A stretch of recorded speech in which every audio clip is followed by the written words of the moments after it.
ಎಲ್ಲರಿಗೂ ನಮಸ್ಕಾರ. ನಂದೊಂದು ಯೂಟ್ಯೂಬ್ ಚಾನಲ್ ಇದೆ, ಮೈಂಡ್ ಈಸ್ ಫ್ರೆಂಡ್ ಅಂತ.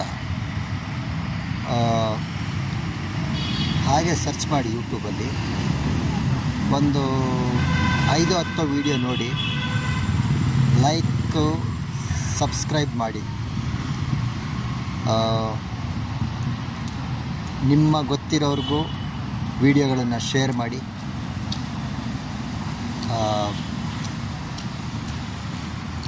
200-250 ಶಾರ್ಟ್ ವಿಡಿಯೋ ಕನ್ನಡದಲ್ಲೂ ಇದೆ, ಕೆಲವೊಂದಷ್ಟು ವಿಡಿಯೋ ಹಿಂದಿಯಲ್ಲೂ ಮಾಡಿದ್ದೀನಿ. Channel mind is friend search ಮಾಡಿ, ಸಬ್ಸ್ಕ್ರೈಬ್ ಮಾಡಿಕೊಳ್ಳಿ. ನಮಸ್ಕಾರ.